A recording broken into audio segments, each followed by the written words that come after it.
Amém, queridos. Shabbat Shalom mais uma vez. Agradecendo aí ao irmão Evandro, pela introdução aí ao estudo da porção de hoje, da Parashá de hoje. Parashá Kitavô, a 50ª Parashá. Já estamos terminando aí o ciclo da leitura anual. Daqui a pouco mais de 2 semanas aí, estaremos comemorando o Rosh Hashanah. Daí a pouco o Yom Kippur, daqui a pouco, um pouquinho mais, a festa de Sukkot. Queridos, a Parashá de hoje, Kitavô, quando entrares, contrária à Parashá Kitetsê, que estudamos na semana passada, quando saíres, como muito bem pontuou o Evandro aí, quando saíres de onde e quando entrares ou chegares onde. Então, nosso estudo hoje está em Deuteronômio 26, a partir do verso 1 e vai até o capítulo 29, verso 9. Haftará em Isaías, em Efésios, e tem um salmo complementar aqui. Eu vou, dada aí a introdução do Evandro, que de fato foi profunda, e eu vou seguir essa mesma linha, muito interessante, porque quando eu comecei a falar aqui hoje, ele falou assim, opa, tipo assim, você vai falar coisa que eu já vou falar, né? Agora, as coisas de Deus são assim, elas convergem, e é muito interessante que ele tocou aonde eu queria tocar também, e nós dois não nos comunicamos, na verdade, Evandro? Nós não comunicamos, eu não o ouvi previamente, nem falei nada também para ele do que qual que seria a linha do estudo de hoje. Mas, como eu disse, a vontade de Deus é assim, ela é convergente. E aí nós eu vou tentar ser mais breve, tá? Para que terminemos aí num espaço de tempo menor. Então, abram a Bíblia de vocês aí, por gentileza, em Deuteronômio 26. Eu vou ler os primeiros versículos e depois nós seguiremos estudando primeiramente os assuntos. Então, logo no primeiro parágrafo já dá a resposta do entrares. Entrares onde? Então, capítulo 26, Deuteronômio 26, verso 1. Ao entrares na terra que Adonai teu Deus te dá por herança, ao possuí-la e nela habitares. Aí Deus começa a dar direções, dar instruções. A minha esposa está olhando o relógio, são 11h36. Não, que depois você quer saber quanto tempo você gastou. Então, Adonai começa a dar instruções acerca das primícias, Tomarás as primícias de todos os frutos do solo que recolheres da terra que te dá Adonai teu Deus, e as porás no cesto, irás ao lugar que Adonai teu Deus escolher para ali fazer habitar o seu nome, virás ao que naquele dia for sacerdote e lhe dirás, hoje declara ao Senhor teu Deus que entrei na terra que ele, sob juramento, prometeu dar a nossos pais. O sacerdote tomará o cesto em sua mão e o porá diante do altar de Adonai teu Deus. Então testificarás perante Adonai teu Deus e dirás, Arameu prestes a perecer foi meu pai, e desceu para o Egito, e ali viveu como estrangeiro com pouca gente, e ali veio a ser nação grande, forte e numerosa. E aí segue aí o estudo de dízimos, dos dízimos, a partir do verso 16, tem aí uma exortação à obediência. O próprio verso 16 diz, hoje Adonai teu Deus te manda cumprir esses estatutos e juízos, guarda-os, pois, e cumpre-os de todo o teu coração, de toda a tua alma. Hoje fizeste Adonai declarar que te será por Deus, e que andarás nos seus caminhos, e guardarás os seus estatutos, os seus mandamentos, os seus juízos, e darás ouvidos à sua voz. E Adonai hoje te fez dizer que lhe serás por povo próprio, como te disse, e que guardarás todos os seus mandamentos, para assim te exaltar em louvor, nome e glória sobre todas as nações que fez, e para que sejas povo santo a Adonai teu Deus, como tem dito. E aí vem no capítulo 27, falando, né, a promulgação solene da lei, né, vem a questão das maldições, vem a questão das bênçãos, né, maldições decorrentes da desobediência e bênçãos decorrentes da obediência. Nós finalizamos com a nova aliança que é feita lá no capítulo 29, né, na verdade uma renovação da aliança.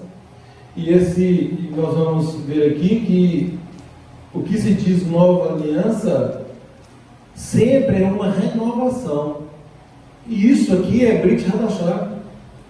Isso é o que chamam de Novo Testamento, ou Nova Aliança, ou melhor ainda, Aliança Renovada. Não se trata de uma nova no sentido de colocar de lado a velha. Não se trata de substituição de algo para implementação de algo novo. Mas é um novo tempo, no reino de Deus. Sim, mas tudo isso trilhando a mesma espinha dorsal. Tudo isso como um aprimoramento da vontade de Deus. Nunca tendo-a colocado de lado, ou nos obrigando a colocar de lado e criarmos algo novo que, sobretudo, contradiga aquilo que foi dito inicialmente. Então, gente, eu vou focar o estudo, depois eu abro para perguntas ao final com relação a Parashá, ok? Se tiver pergunta específica com relação aos textos da Parashá, eu abro para perguntas ao final, inclusive depois da gravação. Eu vou tentar desenvolver uma linha para que sejamos mais breves, mais objetivos, né? E eu vou pegar, nessa linha, eu vou ficar mais adstrita a um tema, e lógico, nas perguntas a gente pode voltar a esmiuçar, detalhar, pormenorizar toda a Parashá, ok? Como eu disse, né, dentro da convergência de vontade de Deus, quando o Evandro tocou assim, aliás, ele deu aula até de português aqui hoje, né, são verbos intransitivos. Então, quando entrares, né, esse quando entrares, logo aqui no capítulo 26, eu quero destacar o seguinte: ao entrares na terra que Adonai teu Deus te dá por herança, ao possuí-la e nela habitares. Então nós temos aqui 3 verbos, aliás 4, né? Entrares, aliás 3, entrares, possuí-la e habitares, ou seja, permanecer nela. Permanecer nela.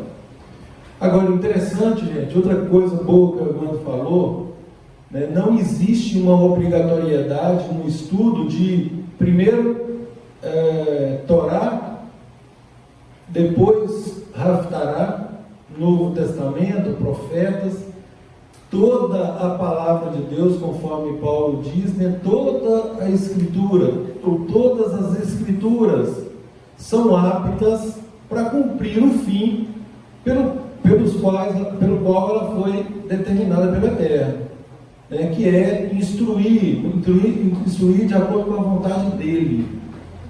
Então, não importa que a ordem, seguir um, depois outro, nós podemos passear literalmente e com muita alegria pelas páginas das Escrituras, né, sabedores de que nada, absolutamente há nas Escrituras que se contradiga entre si. Já disse isso várias vezes, repito, qualquer contradição aos nossos olhos, ela é apenas aparente. Não existe uma contradição real. Então, quando a gente toma algum choque achando que está contraditório, é uma questão de olharmos um pouco mais, né, aprofundarmos um pouco mais para percebermos que, na verdade, não é uma contradição. Porque a palavra de Deus, ela é harmônica. E a própria palavra diz que Deus também não muda, né? Nele não há sombra ou variação de mudança. Então, gente, quando entrarmos, aí eu quero falar o seguinte: se entrarmos,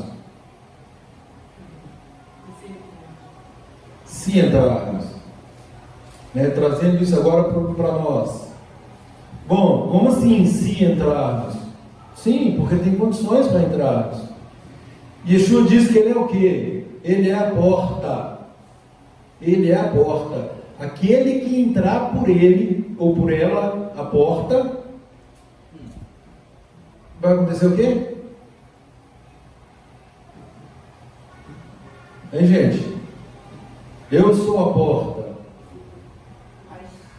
Aquele que entrar, achará pastagem. Isso, Eugênio, me salva aí, Eugênio.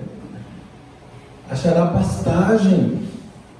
Ele disse mais, ele disse que apertada é a porta. O caminho é estreito. O caminho é estreito.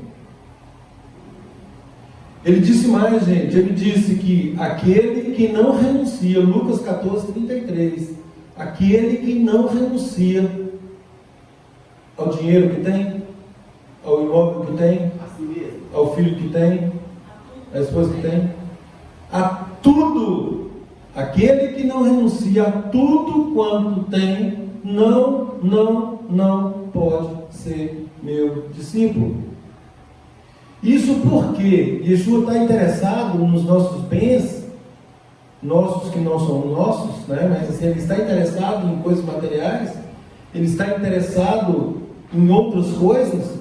Por que ele disse que aquele que não renuncia a tudo quanto tem, não pode ser meu discípulo? Aonde estiver o vosso tesouro, estará o vosso coração. Excelente. Excelente. Podem ajudar, as perguntas no final, mas podem ajudar se quiser.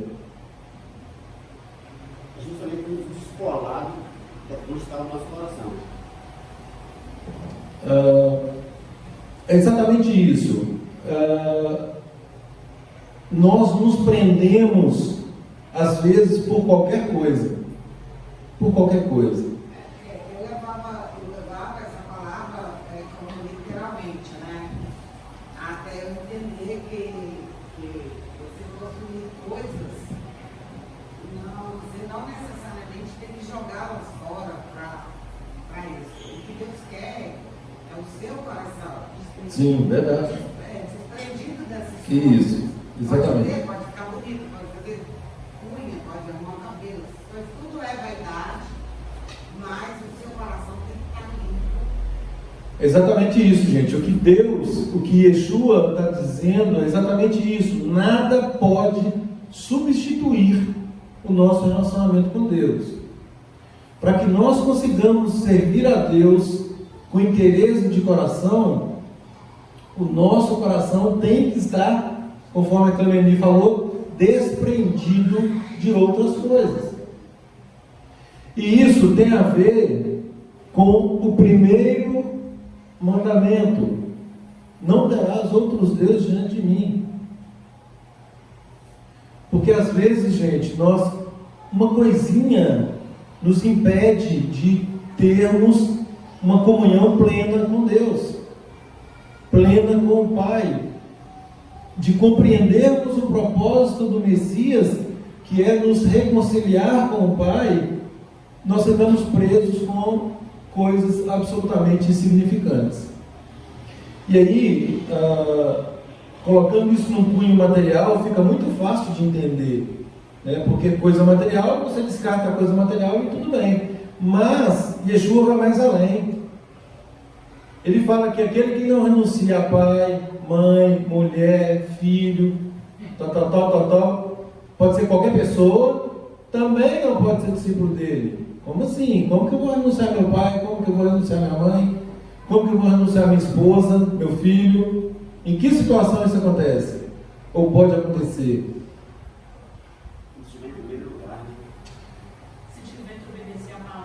Isso. A palavra, por causa de um desses aí. Exatamente. Porque, por exemplo, gente, às vezes a pessoa fala assim: meu pai é católico, e ele não abre mão disso aí, tal, e ele fala que eu tenho que adorar imagens. E aí nós aprendemos pela palavra de Deus que adorar imagens é o quê? É idolatria, é pecado. Se a vontade do nosso Pai, e há um mandamento expresso, né, no 5º mandamento, de honrarmos pai e mãe, e que em tese, em regra, nós não podemos contrariá-los em nada, vírgula, exceto, vírgula, se colidir com a vontade do Pai, do Eterno, de Deus. E isso, gente, vale para qualquer pessoa. Um filho, às vezes, tira o pai do caminho. A esposa, a sogra, o sogro, enfim. Então, quando qualquer coisa ou qualquer pessoa estiver em competição com Deus, primeiro não pode haver essa competição. Mas se eventualmente no nosso coração isso tomar essa posição, nós temos que renunciar. Nós temos que renunciar. Eu sei que não é uma palavra fácil, né? Porque inicialmente, como assim, né? Eu vou renunciar meu filho, minha mãe? Mas se esse relacionamento for prejudicial ao ponto de escolher entre a vontade de Deus e a própria vontade, essa pessoa não está apta ao reino de Deus. Lembrando então que Tavô, quando entrares, primeiro é saber se nós vamos entrar. Vamos entrar? Ok? Estamos no caminho, passamos pela porta apertada, renunciamos a tudo. Então agora nós vamos nascer de novo. A porta, lembrando que a porta é Yeshua. O caminho é Yeshua. Yeshua, tal qual demonstrado aqui nesse painel, ele próprio declarou isso, eu sou o caminho, a verdade e a vida. E nós vamos ver aqui hoje que caminho, verdade e vida são expressões sinônimas da própria palavra de Deus. E nós sabemos que Yeshua é a palavra de Deus, é o verbo que se fez carne. João 1. Então ele é tudo isso nele mesmo. O caminho, a verdade e a vida. Eu sou, disse ele, a palavra do Pai. Eu não vim fazer a minha própria vontade, sim é daquele que me enviou. Lá em Apocalipse 19, se não me engano, 19:13, diz claramente que ele é a Torá de Deus. Ele é a palavra de Deus. Então, ele é o caminho, ele é a verdade, ele é a vida, ele é o exemplo de obediência à vontade do Pai. Ao ponto de ele mesmo declarar: a minha comida consiste, ou seja, o meu viver, a minha subsistência, consiste em fazer a vontade daquele que me enviou. Pode ler 19:13? Pode. É muito forte mesmo. Descrevendo Jesus: está vestido com um manto tingido de sangue, e o seu nome é a palavra de Deus. Na versão judaico-messiânica, certamente alguém deve ter aqui, diz a Torá de Deus. Numa versão mais próxima do hebraico. Ele é a Torá de Deus. Bom, como assim ele é a Torá de Deus? Os nossos irmãos judeus seguem a Torá, obedecem a Torá, e ele é a Torá? Tem colidência? Tem contradição nisso? Não tem. Não tem nenhuma contradição. O ponto convergente, ao contrário, o ponto convergente é que ele trouxe a essência da Torá. Em outras palavras, utilizando as minhas palavras, como se ele dissesse: gente, não é assim que deve se obedecer. Vocês vão obedecer dessa e dessa forma. né? É mais leve do que vocês estão colocando. Né? E ele fala que o jugo é suave, o fardo é leve. Quando ele disse que eu vim para que tenham vida, e vida em abundância. Essa abundância de vida consiste numa obediência ao Pai, num alto grau de entendimento, de certeza de que aquilo que estamos fazendo está em perfeita harmonia com a vontade do Pai, sem julgos humanos. Sem julgos humanos. Né? E o exemplo que eu sempre gosto de dar, porque é um exemplo prático para nós hoje, é a guarda do Shabat. Né? Para mim, né, eu sempre digo, conforme Levítico 23, é a primeira das festas. Né? É uma festa semanal, uma festa que interconecta todas as outras. Né? E o Shabat, ele é o quê? É um momento de alegria. Nós estamos aqui hoje, felizes por estarmos aqui hoje, estamos reunidos, né, cultuando ao Pai, em nome de Yeshua, aprendendo com Yeshua a essência da palavra do Pai. Aprendendo com Ele. Por que com Ele? Porque, conforme Paulo disse, a letra pela letra, ela muitas vezes, o conhecimento por si só, ele nos ensoberbece. Ele nos coloca mais soberbos. Agora, quando nós pegamos esse entendimento e espiritualizamos esse entendimento de acordo com a visão do Messias, de acordo com o ensinamento do Messias, aí nós temos a convicção de que agora nós partiremos nesse caminho em espírito.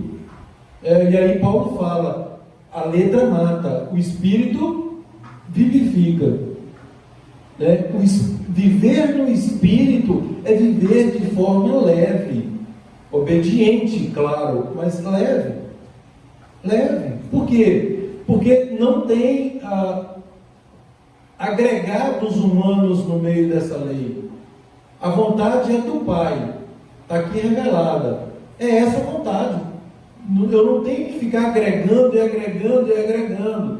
E aí, quando eu disse sobre o modelo do Shabat, né, Yeshua foi abordado inúmeras vezes e até apontado como alguém que profanava o Shabat. O que sabemos não ser verdade.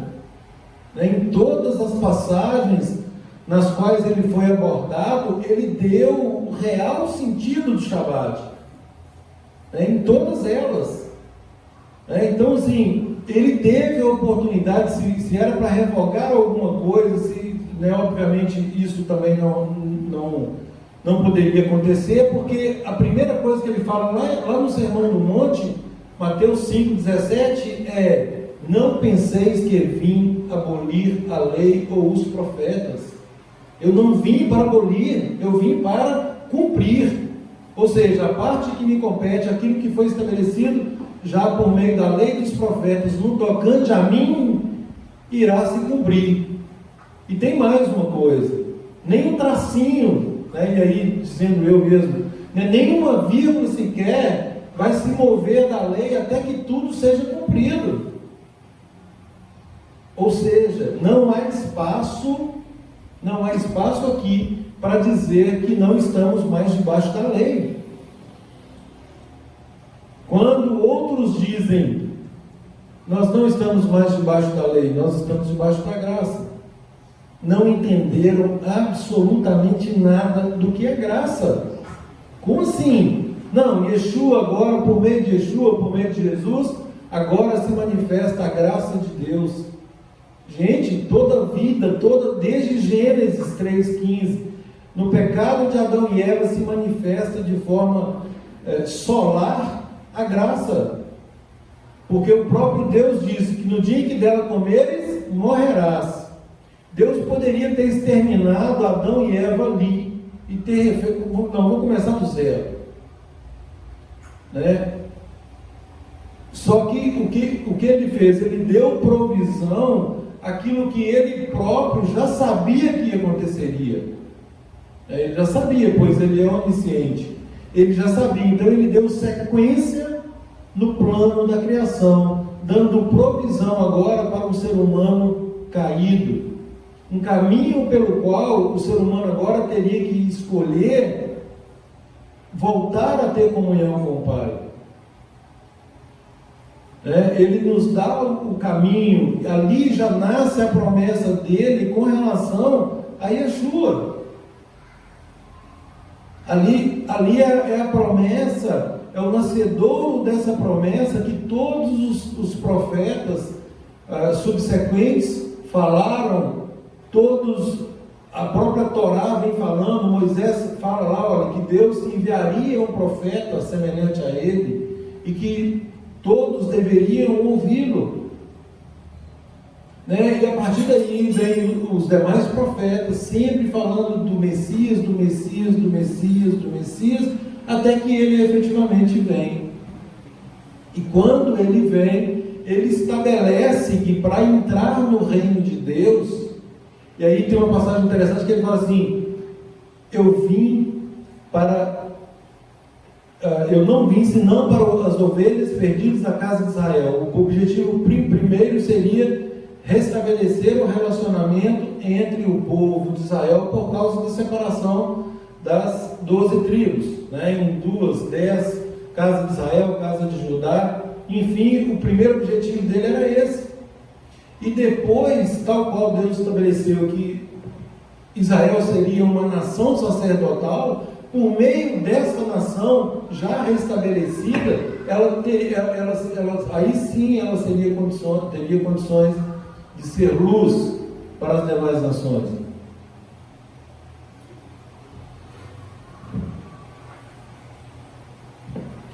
Vamos ler alguns textos aqui. Então, gente, esse entrares, ou se entrares, quando entrares, requer a análise de tudo isso que nós estamos falando. Estamos aptos. E é tão interessante, que muitas vezes espiritualiza-se tudo. Há quem diga assim: não, foi Deus eu me converti e tal, e agora eu estou seguindo a minha vida e Deus vai me mostrando o caminho, não sei o que, não sei o que, não sei o que. E Yeshua fala exatamente o contrário.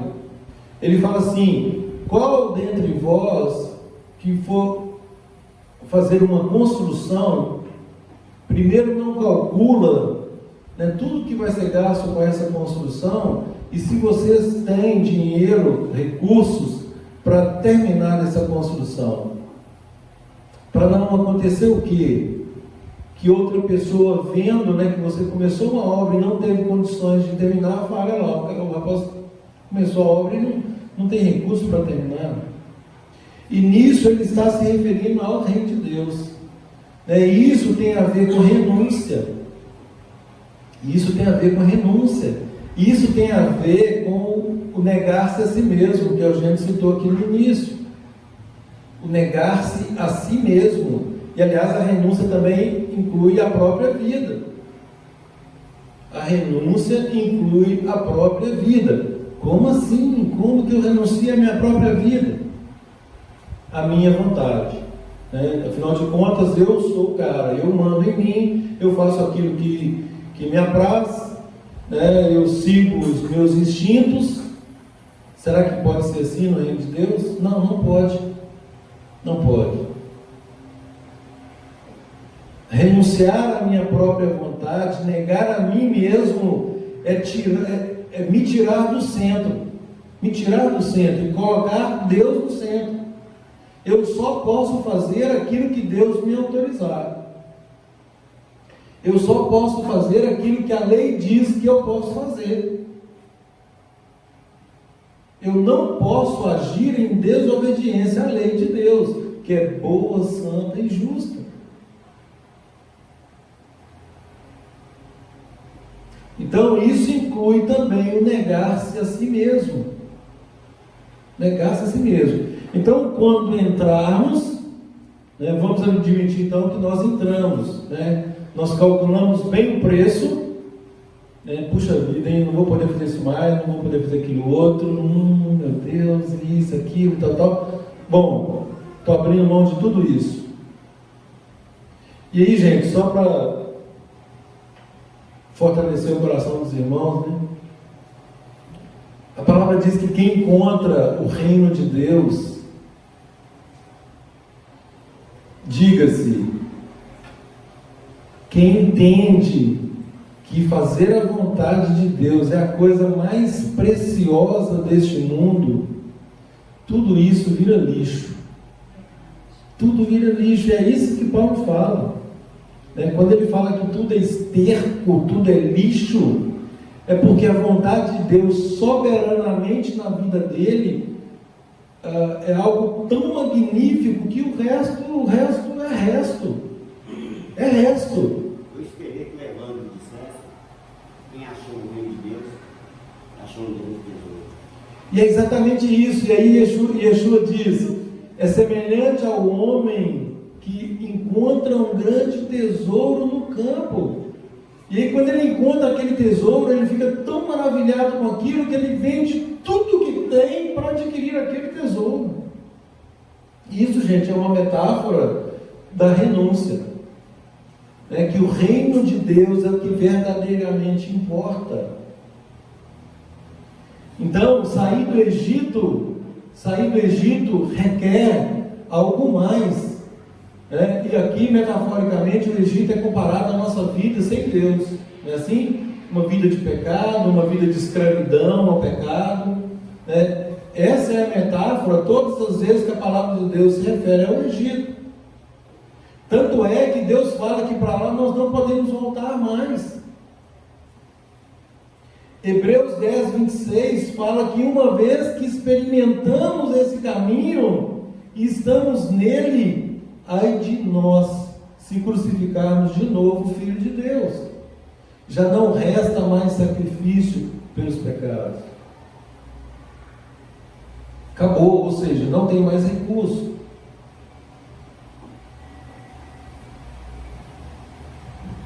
Então, gente, nós precisamos ter isso muito bem estruturado na nossa mente, esse alicerce, essa espinha dorsal sobre a qual toda a palavra de Deus está assentada. Então, o que está contido na santa, boa e justa lei de Deus, que são os 5 primeiros livros da Bíblia, volto a dizer, estão em perfeita consonância com todas as demais escrituras que estão aqui reunidas. Todas, não há absolutamente nada em desacordo. Bom, vamos ver alguns textos então. Abram por gentileza em Isaías. Vamos começar na Haftará de Isaías 49 primeiro.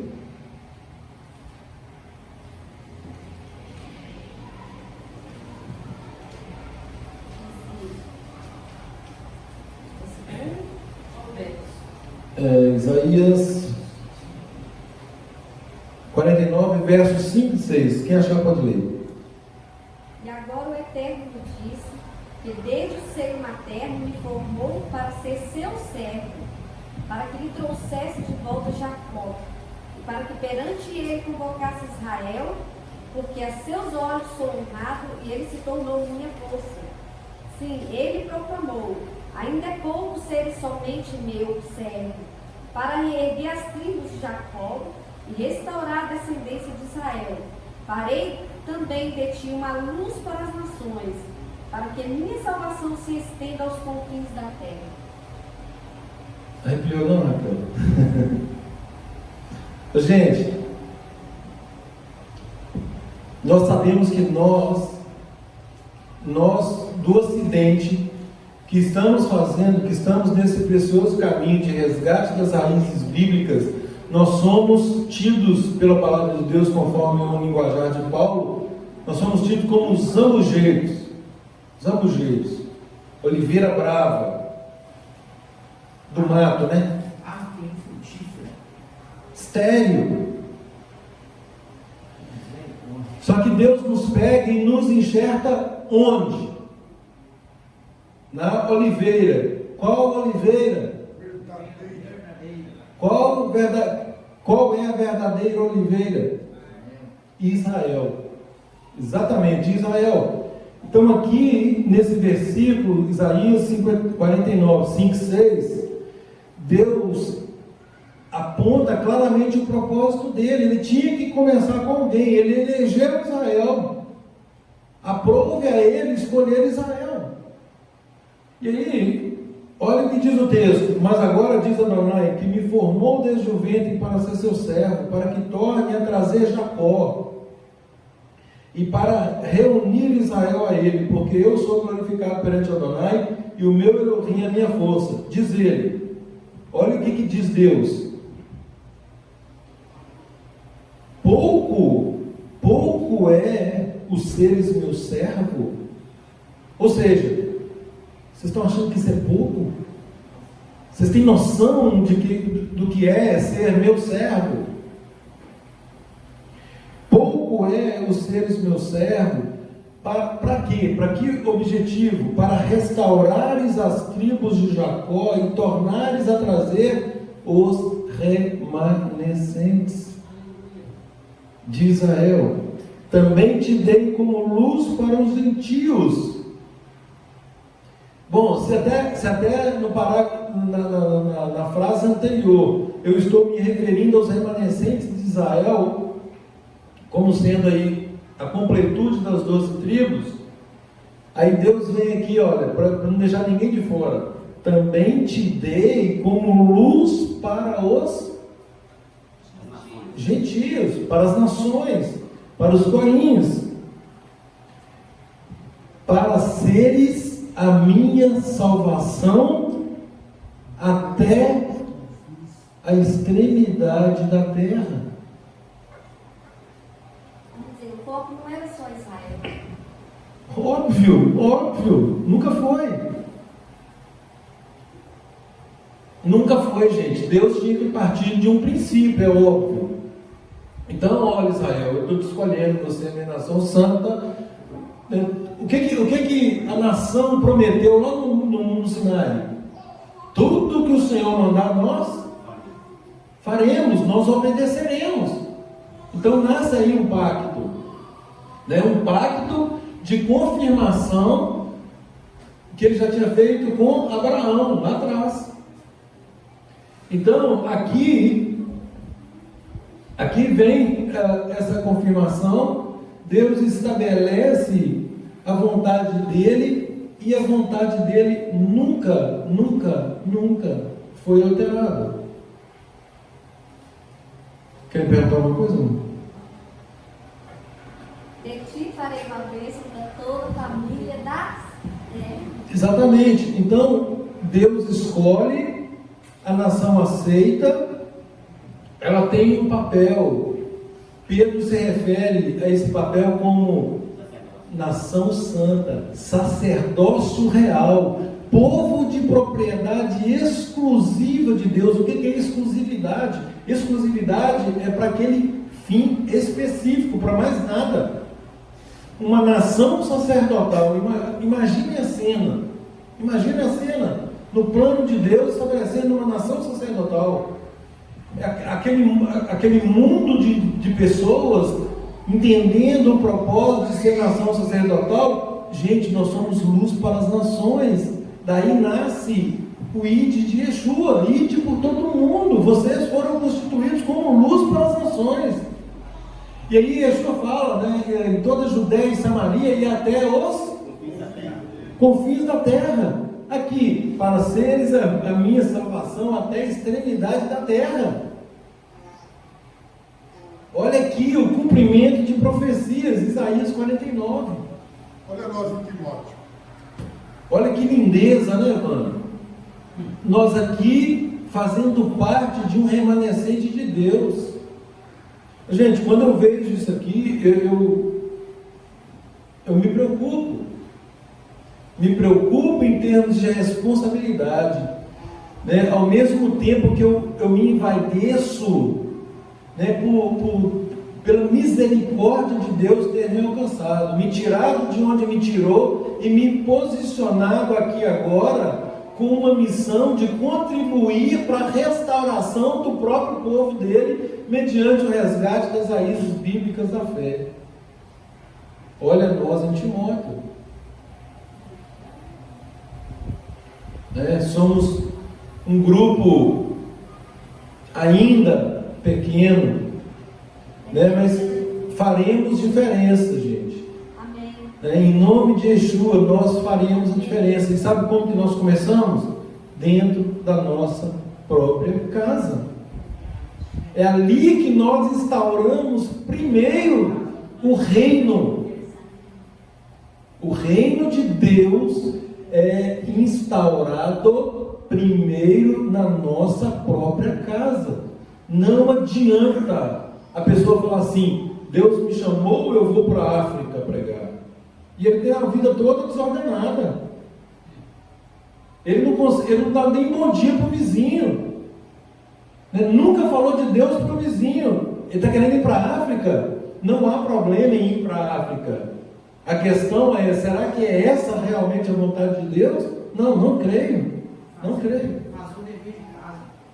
Exatamente. Então, por isso a Bíblia tem requisitos para todas as funções. Olha, para fazer isso tem que ordenar a própria casa, tem que ser assim, tem que ser assado. Tem todos os requisitos. A própria palavra nos dá todos os requisitos, todas as diretrizes, da hora que acordamos até a hora que vamos dormir. Tudo perpassa pela palavra de Deus. Então, aquilo que eu estou falando, nós não podemos fazer nada que contraria a palavra de Deus. Por quê? Porque nós não temos as instruções, nós temos a Torá, e Torá significa instrução ou instruções. Está tudo aqui. É mais ou menos assim: eu tenho que fazer algo. Bom, deixa eu ver se está de acordo com a vontade de Deus. Se não souber, se tiver dúvida, vai buscar a vontade de Deus. A vontade de Deus já está revelada aqui. Não existe essa coisa de que Deus me falou que agora eu não preciso mais de guardar o Shabat. Yeshua agora é o meu Shabat. Pelo amor, gente, pelo amor, não façam isso. Não estou aqui diminuindo, obviamente, nenhum papel de Yeshua, antes ao contrário.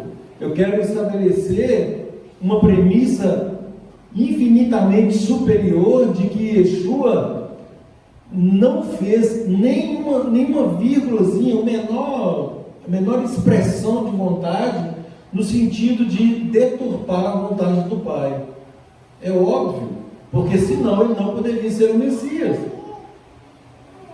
Se ele fosse um filho desobediente, um filho rebelde, obviamente ele não teria sido escolhido para tal fim. E a própria palavra nos garante: o qual não cometeu pecado, nem dolo algum se achou em sua boca. Gente, aí em Isaías, dando sequência, Isaías, leiam por gentileza para mim. Nós estávamos em Isaías 49, volta aí um capítulo, Isaías 48, 17.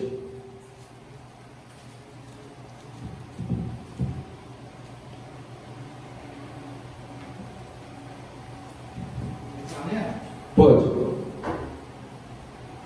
Assim diz o Senhor, teu Redentor, o Santo de Israel: eu sou o Senhor, o teu Deus, que te ensina o que é útil e te guia pelo caminho em que deves andar.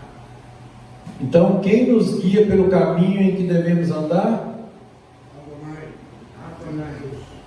Ele próprio declarando que Ele é o nosso Deus, que tudo que Ele escreve e deixa para nós aqui é útil, nos ensinando o caminho pelo qual devemos andar.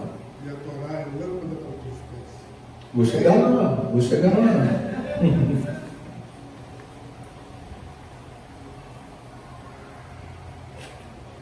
Saltemos para 1 João, capítulo 3, verso 4, né, para estabelecermos o conceito de pecado. O que é pecado? Isso. Então, leiamos o conceito literal de pecado em 1 João, capítulo 3, verso 4. Quem achar pode ler, por favor. 1 João, Clementina, está grudadinho em Apocalipse, lá no final.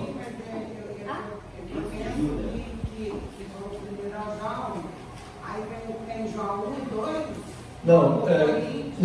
Toda vez que eu falo, toda vez que alguém disser assim, 1 João, está se referindo à carta de João. Tem primeiro, inicialmente ele tem Mateus, Marcos, Lucas e João, que são os evangelhos. Aí 1 João são as cartas estão lá no final, está grudadinho em Apocalipse, um pouco antes do Apocalipse. Aí são 3 cartas de João, 1º, 2º e 3º. 3, 4, pode ler? Deixa. Capítulo 3, verso 4, é o conceito de pecado. O que é pecado? 2 versões pelo menos. Todo aquele que continuar a pecar, transgride a Torá. De fato, o pecado é a transgressão da Torá. Pronto, então o pecado, o conceito é a transgressão da Torá. Sua versão é a mesma, Cleiton? Deixa a Cleiton ler, né? Pode ler, Clementinha, sua versão. 1 João, capítulo 3, verso 4. Todo aquele que pratica o pecado, Isso. está praticando também o que é contra a lei. E o pecado é aquilo que é contra a lei. Isso. O pecado é aquilo que é contrário, que é contra a lei, claro. Né? E essa lei aí, onde está a palavra lei, aí, na verdade é Torá, né? Que se refere ao livro da lei, né? Que eles substituíram, tiraram a lei fora, tiraram Torá, perdão, e colocaram lei, onde era Torá. Outra versão. Todo aquele que vive habitualmente no pecado também vive na rebeldia, pois o pecado é rebeldia. Então, gente, rebeldia à vontade de Deus. Nós estamos em 1 João, capítulo 3, verso 4. Agora, avança em 2 capítulos, 1 João, capítulo 5, verso 3. Ô, Edson, cadê sua Bíblia? Você lê para nós? Pois o amor de Deus significa o seguinte, que obedeçamos aos seus mandamentos. não tem sim. Contudo, os seus mandamentos não são pesados. 1 João, capítulo 5, verso 3. Está aqui sim, tá aqui no cemitério. Apareceu, não? Apareceu. Lê para nós agora. Porque amar a Deus significa obedecer-lhe os mandamentos. Além disso, seus mandamentos não são pesados. Gente, então agora uma pergunta e por gentileza me respondam. Como alguém prova que ama a Deus? Qualquer pessoa, independentemente do credo dela, se ela fala assim, eu amo a Deus, como que nós sabemos se ela está falando a verdade ou se ela está mentindo? Obedecer os seus mandamentos. Eu amo quem me ama. E quem me ama, Obedece os meus mandamentos. então, o amor, ele não é um sentimento. Amor é decisão. Eu decido amar. Bom, eu decido amar a Deus. Se eu decido amar a Deus, eu vou fazer o quê? Ação. A vontade dele. Sim, eu vou agir agora, né, de acordo com a vontade dele.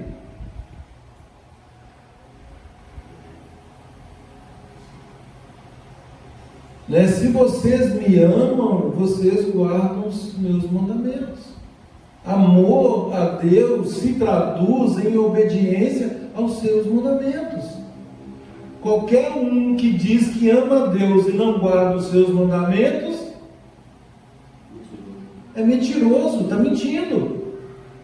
Está mentindo, está se enganando, enganando a outros.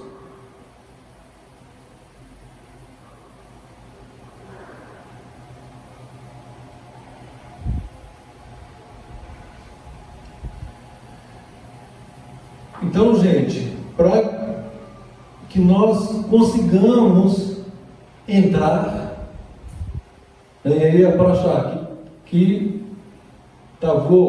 quando entrares, né? Então, partindo do pressuposto que nós vamos entrar, né? Nós já saímos aí da hipótese do se vamos entrar ou se entrarmos, nós já estamos agora considerando que nós vamos entrar. Quando entrares, qual é o maior mandamento da lei? Um de cada vez. Perguntaram para Yeshua: Senhor, qual é o maior mandamento? Amar a Deus sobre todas as coisas. Pronto, amar a Deus acima de todas as coisas. Shema Israel, Adonai Elohim, Adonai Echad. O único Deus, e amar esse Deus acima de todas as coisas. E aí ele vem, e o outro semelhante a este é o teu próximo, amar o teu próximo como a ti mesmo. Isso é o resumo das duas tábuas da lei. Amor a Deus na primeira tábua e amor ao próximo na segunda tábua. Então, ok, eu já estou no caminho. Evandro falou disso aqui. Bom, estou no caminho, eu tenho aqui...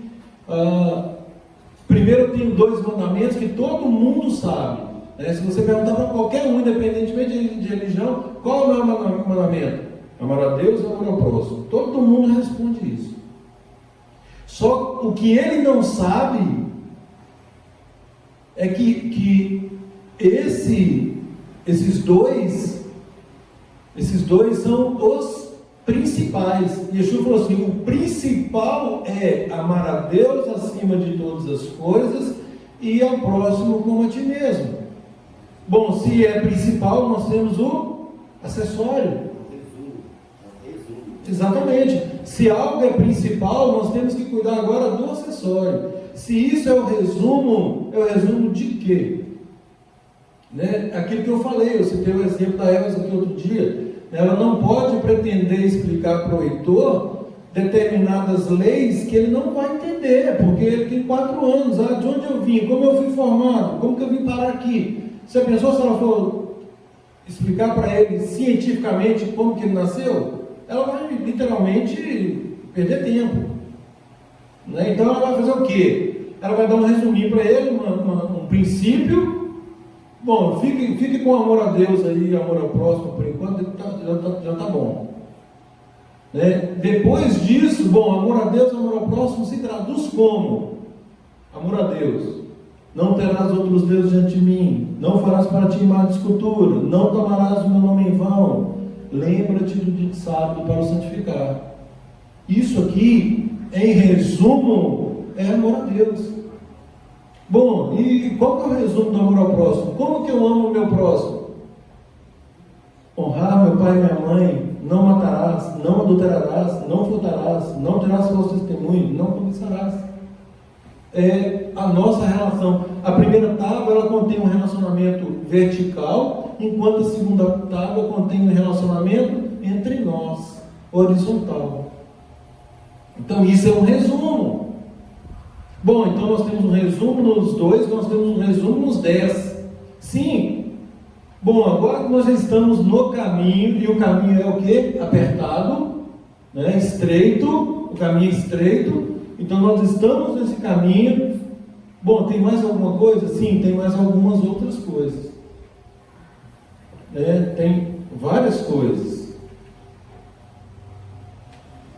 E aí Deus começa a pormenorizar. Bom, já que você entendeu bem a essência de amor a Deus e amor ao próximo, já que você entendeu bem a essência dos 10 mandamentos, agora eu vou te explicar o que significa tudo isso.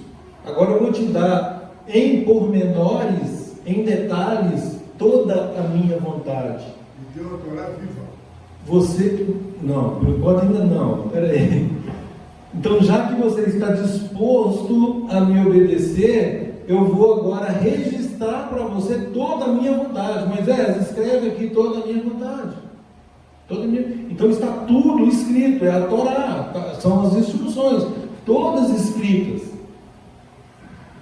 Então, o povo segue em tese, em obediência, até que, aí sim, ele manda a Torá viva. Aí no meio desse segmento, no meio desse caminho que o povo estava seguindo, foram agregando inúmeras coisas, e aí vem a Torá viva que nos explicita e tira aqueles fardos humanos, tradições de homens que muitas vezes estavam já afastando o povo, né, de agradar a Deus. Por exemplo, a questão do sábado que eu já mencionei. O sábado se tornou tão pesado ao ponto das pessoas não quererem, eles não estavam mais sentindo prazer em guardar o sábado. Torna um empecilho, um obstáculo. Exatamente.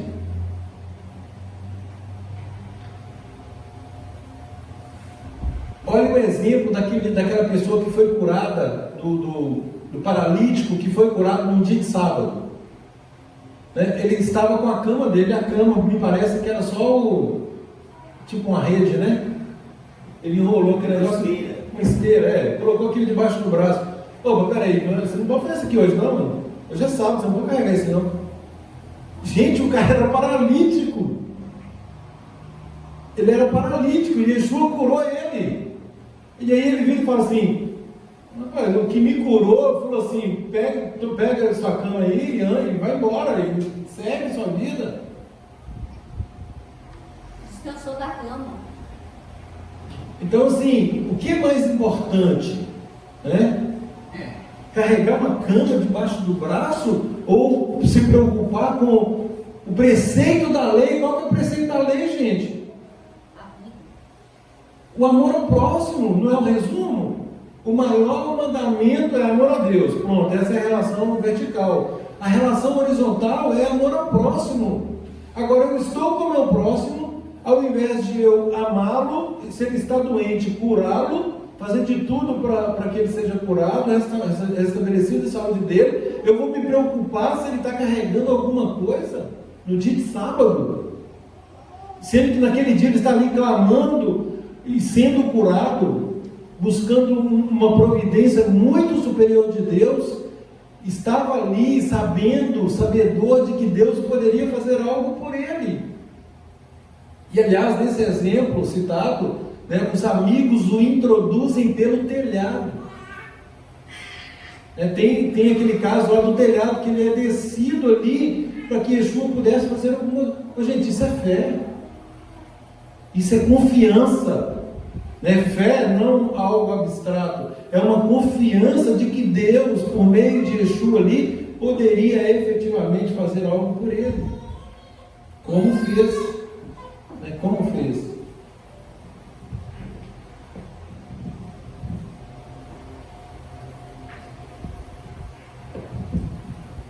Então nós entramos, agora nós temos que possuir.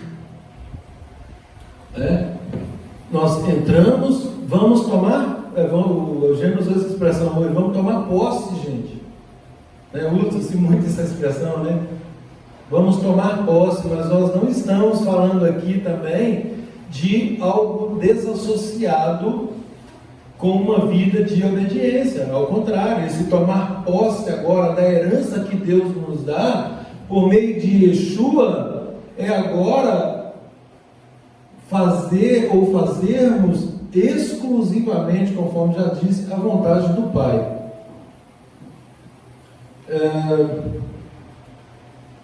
O Evandro leu aqui Hebreus 1, de 1 a 4, né? Vamos relê-lo. Hebreus 1, de 1 a 4. Outro abre, por favor, em Colossenses 1,15. Outro em Atos 30. Outro em João 13. Por favor. João 13. Não vem aqui. Como? Então vamos lá. Raquel fica com Raquel Eugênia aí, com João 13, verso 15. Cleiton, Colossenses 1,15.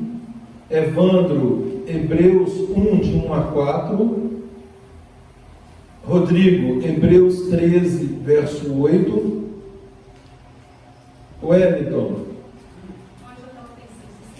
Atos 7, 30 a 33 e depois o verso 38. Vamos ficar com esses textos. Pois estabeleci um modelo para vocês. Pronto, peraí. Eu estabeleci um modelo para vocês. A fim de que, assim como eu lhes fiz, vocês também façam. Hebreus. Esse é Raquel da Lenda agora? O que a Raquel está lendo é João 13, 15. E Yeshua dizendo: eu estabeleci. Oh, gente, que amor é esse? Ele é o sacrifício. Peraí de novo. Ele é o sacrifício, ele nos reconcilia com o Pai, ele elucida a vontade dele, e mesmo assim, depois de tudo isso, né, vocês não entenderam? Bom, olhem para mim, eu sou o modelo. Façam como eu estou fazendo. Eu sou o modelo. O padrão. Eu sou o padrão, o qual não cometeu pecado, nem dolo algum se achou em sua boca. Lê de novo, Raquel, para a gente ler. Pois eu estabeleci um modelo para vocês, a fim de que, assim como eu lhes fiz, vocês também façam. Ao fim de quê? Como eu lhes fiz, vocês também façam. Tem outro versículo que diz, né? Aquele que diz que permanece nele, este deve também andar assim como ele andou. Modelo. Nas pegadas dele. Corroborando, ratificando, confirmando o que Paulo disse, que não sou eu mais quem vivo, mas Yeshua vive em mim. Sede meus imitadores. Como eu sou de Yeshua. Sim. Sede meus imitadores, porque eu tenho a quem imitar. Ele é o meu modelo. Ele é o meu modelo. Entendeu?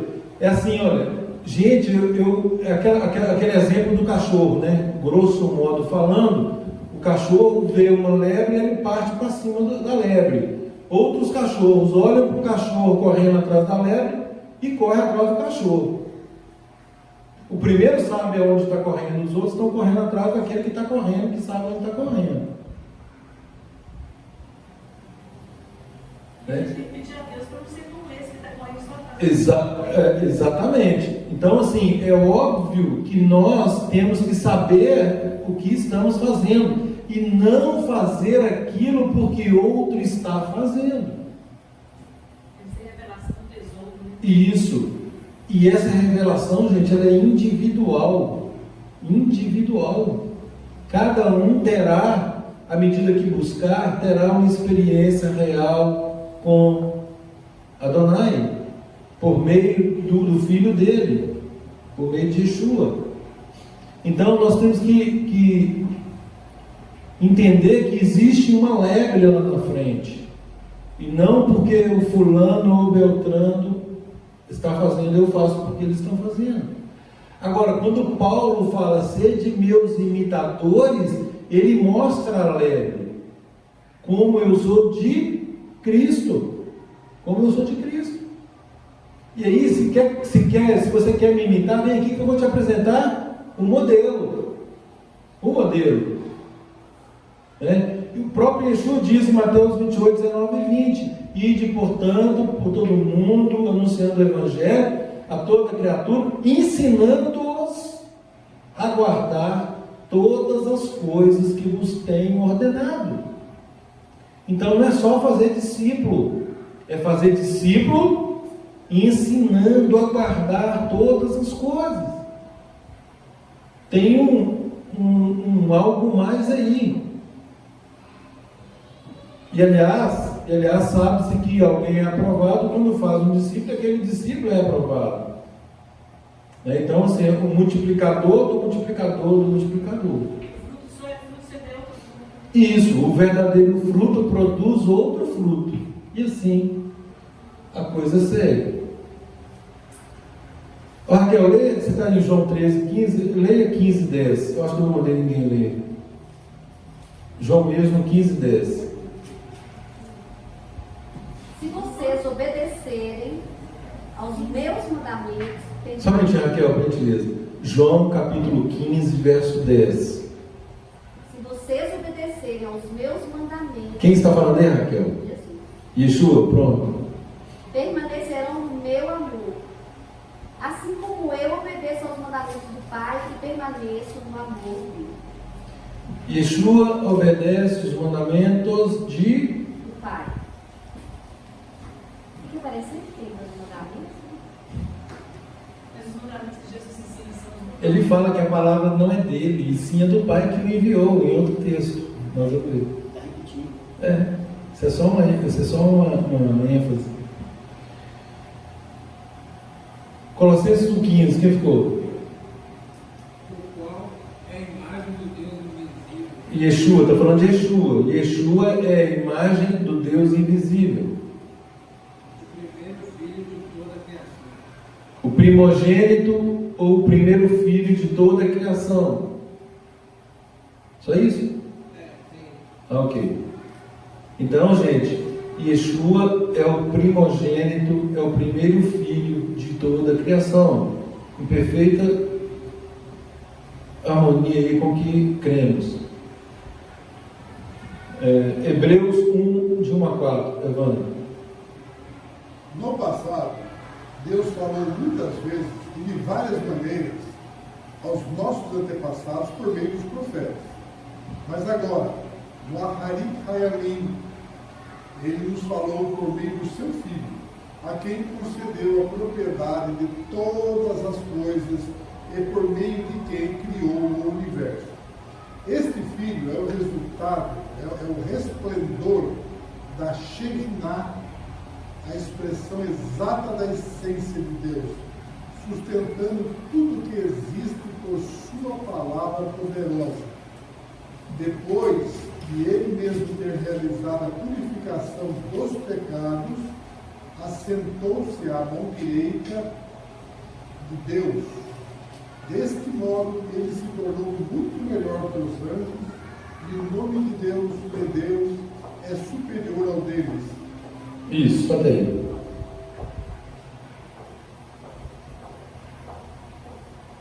Então, gente, aqui está o registro que Deus já havia falado muitas vezes, de muitas maneiras, né, aos nossos antepassados, por meio dos profetas. Mas agora, nos últimos dias, Ele nos fala por meio do seu Filho, né? Hebreus 13, 8. Rodrigo?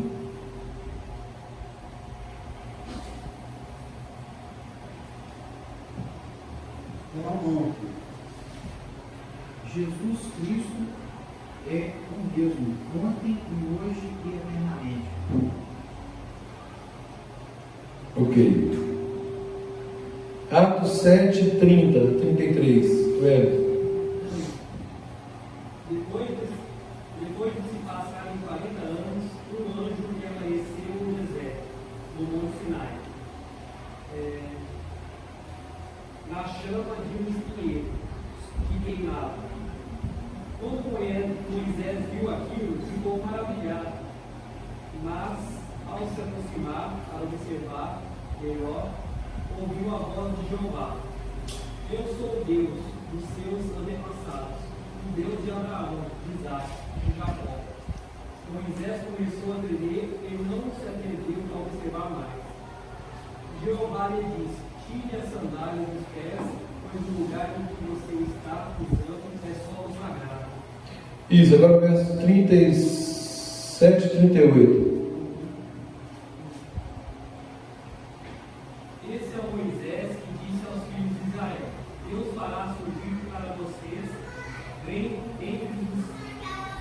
os seus irmãos, um profeta semelhante a mim. Ele é que estava junto à congregação no deserto. Ele estava com o anjo que falou no Monte Sinai, e com os olhos da palavra. Oi? Heitor, seu pai está lendo, Heitor. Ele estava junto à congregação no deserto, ele estava com o anjo que falou no Monte Sinai e com os nossos antepassados. Ele recebeu proclamações sagradas vivas para dá-las a nós. Isso aqui, gente, é o relato feito por Estevão, a defesa de Estevão antes de ele ser apedrejado. Então ele aqui relata, ele faz um apanhado, né, da fé, daquilo que ele cria a respeito do Messias. Essa referência a Atos quanto? Atos 7, 30 a 33, depois 37 e 38.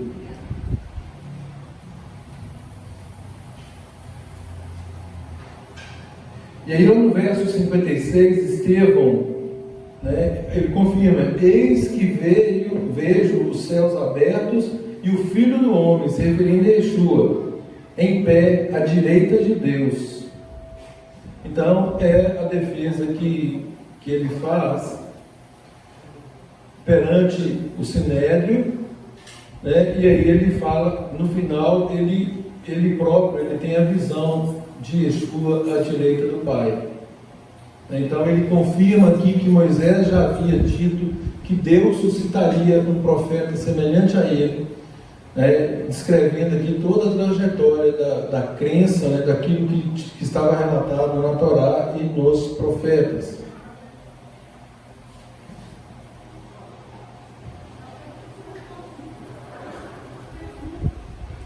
Salmo 119, abre aí, por favor. Evandro lê de 89 a 92, Eugênio, por favor, de 105 a 109. Salmo 119, Evandro 89 a 92, Eugênio 105 a 109.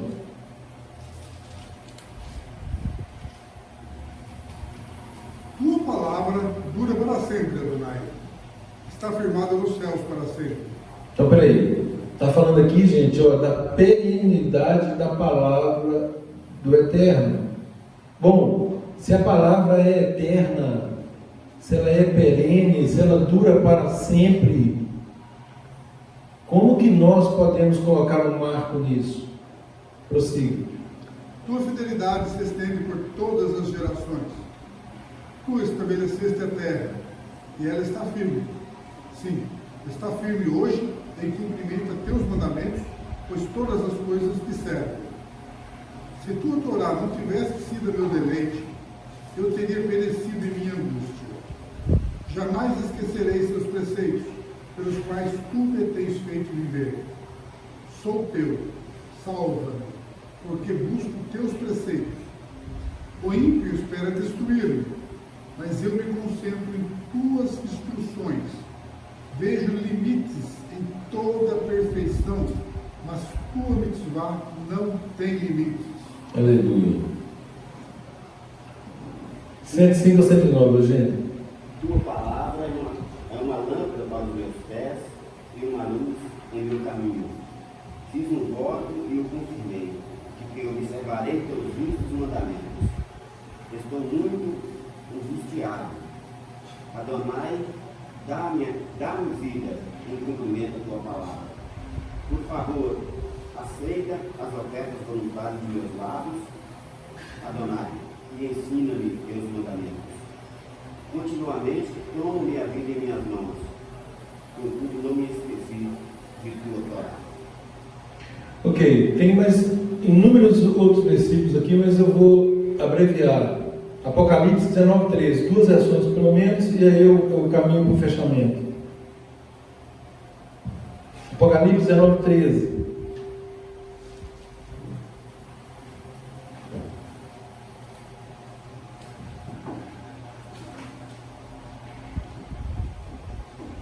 Estava vestido com um manto salpicado de sangue, e o nome pelo qual se chama é o Verbo de Deus. Outra versão. Então, o nome aí é o Verbo de Deus, se referindo a Yeshua. Outra versão. Verbo também? Isso, levando. Está vestido com um manto tingido de sangue e o seu nome é a palavra de Deus. Essa é a palavra de Deus, a Torá de Deus. Falando de Yeshua, Apocalipse 19:13. Apocalipse 12:17, Evandro. Vê que você está aí.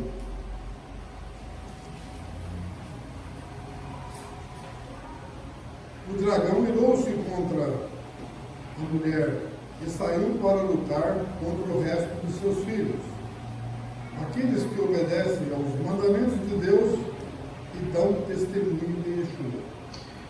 Então, 14:12 também. Apocalipse 12:17 fala do restante da descendência dos filhos de Deus, os que guardam os mandamentos dele e dão testemunho de Yeshua. Apocalipse 14:12. Neste momento, é necessária a perseverança da parte do povo de Deus, dos que guardam os seus mandamentos e são fiéis a Yeshua.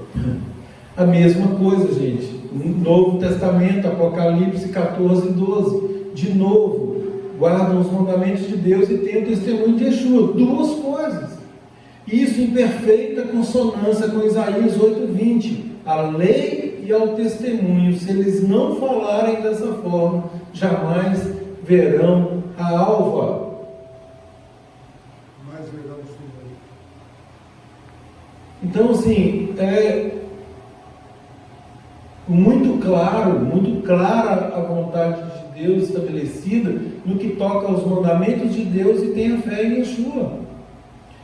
Mateus 5:17.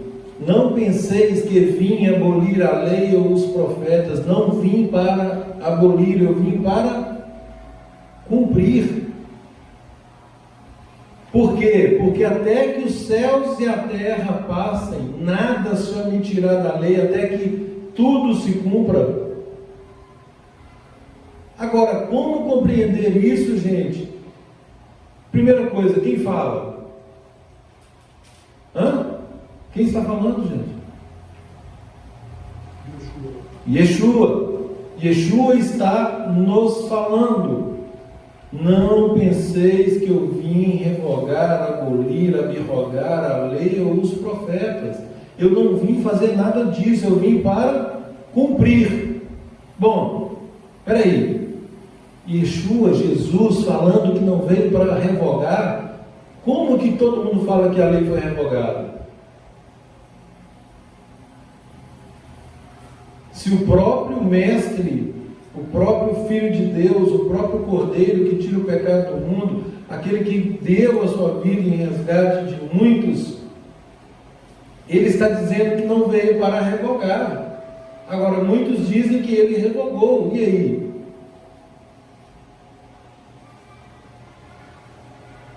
Revogou ou não revogou? Não revogou, heresia. Exatamente. Então, gente, isso é desvio de interpretação, isso é heresia. Né? Acabamos de ler Apocalipse 12:17, Apocalipse 14:12, Apocalipse 19:13, todos afirmando que Yeshua é a palavra de Deus. 1 João 3:4, 1 João 5:3, falando que o amor de Deus consiste na obediência aos seus mandamentos. E aqui, aliás, não são pesados, conforme dito por um dos discípulos. Não são pesados.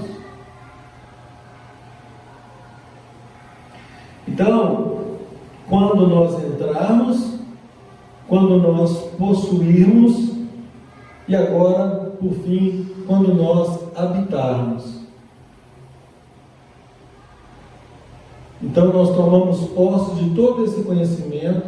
Não, agora eu sei como que eu tenho que fazer, agora eu estou pronto para habitar. Estamos prontos, gente, para habitarmos a vida eterna?